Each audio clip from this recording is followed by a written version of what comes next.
Okay, నేను ఇది అందరికి ఇస్తా, ఇది అందరికి ఇస్తా. నడవండి, వాళ్ళు తీసుకొని ఏం కాదు.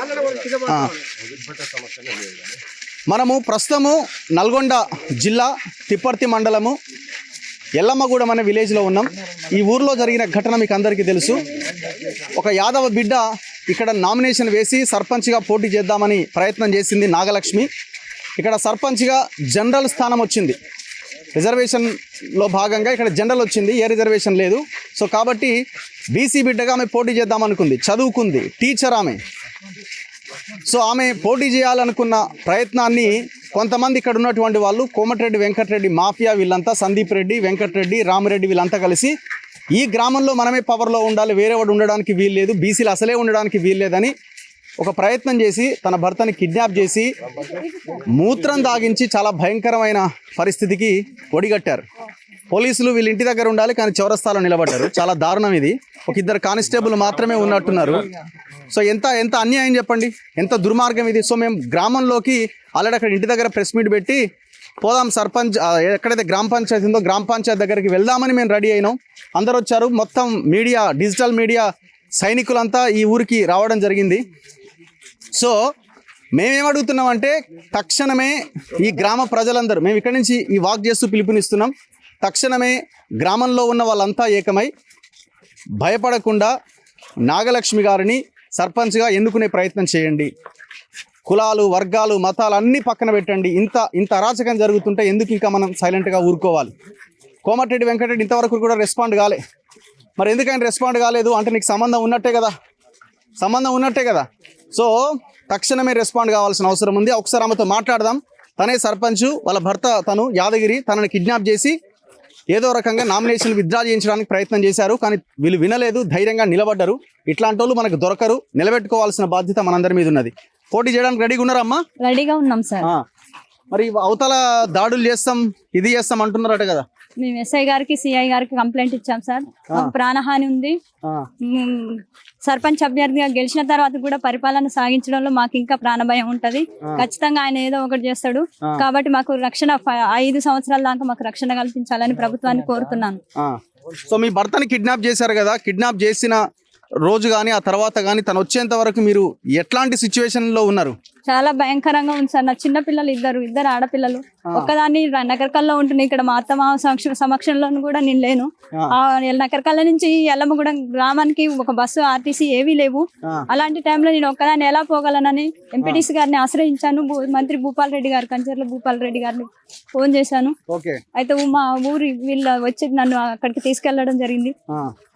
మంత్రి దగ్గరకు వెళ్ళి నేను చెప్పాను నా విషయాన్ని, ఇట్లా కిడ్నాప్ అయిన విషయం. మీకు భయం అనిపించలేదా? ఇప్పుడు ఏమవుతుందో, నామినేషన్ విత్డ్రా చేసుకోవాలన్న ఆలోచన వచ్చిందా ఆ సందర్భంలో మీకు? వచ్చింది సార్, అనిపించింది కిడ్నాప్ చేస్తున్నాడు, మరి బతుకుతాడా లేదా అనేది నాకు అర్థం కావట్లేదు.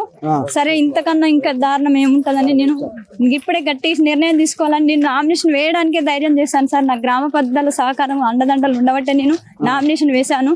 వద్దు నాగలక్ష్మి, విత్డ్రా చేసుకోకు, ఏం ఒరగదు, నువ్వు ధైర్యంగా ఉండాలి, నువ్వు గెలుస్తావన్న సపోర్ట్ తోనే ఆయన కిడ్నాప్ చేయడం జరిగింది నీ భర్తని. నువ్వు గెలవాలమ్మా, గెలవాలి అని చెప్పారు. నాకు సపోర్ట్ ఉండబట్టే నేను వచ్చి గ్రామానికి వచ్చి నేను నామినేషన్ వేయడం జరిగింది. ఏం చదువుకున్నారు మీరు? నేను పీజీ బీఈడి చేశాను సార్. తెలుగు లెక్చరర్ గా చేశాను. బిఎల్ఐసి డిస్టెన్స్ లో చేశాను. నాకు చదువు విలువ, మనుషుల విలువ అన్ని తెలుసు. కనీసం మానవ విలువలు మర్చిపోయి, నిజాం కాలంలో ఉన్నామా మనం? కనీసం మానవ విలువలు మర్చిపోయి మనుషుల మూత్రం పట్టి గ్లాసులో పట్టి తాపిస్తున్నారు. నా భర్త అందరి ముందు, మీడియా ముందు చెప్తుంటే నాకు చాలా గుండె పలింది. పోలీసుల ముందు కూడా చెప్పాడు, వేడ్చాను. గుండె పలిపోయింది. అసలు కనీసం మనం వాటర్లో ఏదైనా పడితే తాగమే, మనుషుల మూత్రం పట్టుకొని తాగాలంటే కత్తులు పెట్టి అది అందరి ముందు చెప్తుండే. ఇంకో మనిషి అయితే అసలు సాయంత్రం వచ్చేదానికి సచ్చిండా బతికిండా అనేది కూడా నాకు తెలియలేదు.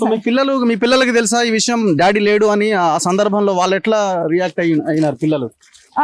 డాడేడు మమ్మీ అంటుండ్రు. అసలు మనం స్కూల్ కు పోయారు వాళ్ళు సార్. ఓకే ఒక్కదాన్ని వీళ్ళ అండదండలతోటి దయాకర్ అన్న వీళ్ళ అండదండలతో స్కూల్ పోయి నా పిల్లల్ని తీసుకొని మళ్ళా మంత్రి దగ్గరికి వెళ్ళాను. ఓకే అప్పటిదాకా వాళ్ళకి తెలియదు సార్, భయపడుతున్నారు. డాడీ లేడు. మీరు ధైర్యంగా ఉన్నారు. ఉన్నాను సార్. సర్పంచ్ అవుతారు మీరు ఖచ్చితంగా అవుతాను 100%. గ్రామ ప్రజలు ఏమంటున్నారు? శబాష్ బిడ్డ, ఇంత ధైర్యం చేసినావు, శబాష్ బిడ్డ, మంచి కరెక్ట్ పని చేసినావు అని మెచ్చుకున్నారు సార్. ఆ రోజు నామినేషన్ వేయగానే అందరు వచ్చి ఇలా అంటున్నారు సార్. నేను 100% గెలిచే తీరుతాను నమ్మకం నాకు ఇంకా ఏర్పడింది. సో ఇది ఆమె ఎంత ధైర్యంగా ఎంత ఇదిగా ఉన్నది చూడండి. ప్రతి గ్రామంలో ఇట్లాంటి వాళ్ళు ఉంటే ఖచ్చితంగా మన రాజ్యాన్ని మనం సాధించవచ్చు. ఒకటి మాత్రం చాలా క్లియర్, ప్రజలు ఆలోచించాలి. రౌడీ కావాలన్నా, పీజీ చేసిన ఈ టీచర్ అమ్మ కావాలన్నా, రౌడీ కావాలన్నా, ఈ పంతులమ్మ కావాలన్నా, తేల్చుకోవాల్సింది ఎవరు? మనమే తేల్చుకోవాలి. రేపొద్దున ఆల్రెడీ ఒక విజయారెడ్డి ఖతం అయిపోయిండు, విజయ్ రెడ్డి ఇప్పుడు వీళ్ళింటికి వచ్చింది, రేపు మన ఇంటికి కూడా రావచ్చు ఈ పరిస్థితి. సో మనం క్వశ్చన్ చేసే అవకాశం కూడా ఎక్కడిది లేదు కదా. సో దయచేసి ప్రజలారా ఆలోచించి ఓటేయండి. ఇది రాష్ట్రం మొత్తం ఇది వెళ్ళాల్సిన అవసరం ఉన్నది.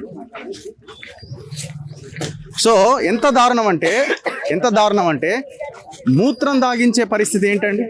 ఏ రాజ్యంలో బతుకుతున్నాం మనం? ఏ రాజ్యంలో బతుకుతున్నాం? ఉదయం 9 గంటలకి కత్తులు పెట్టి, మెడల మీద కత్తులు పెట్టి కిడ్నాప్ చేసి వేరే ఒక ప్రాంతానికి తీసుకెళ్ళి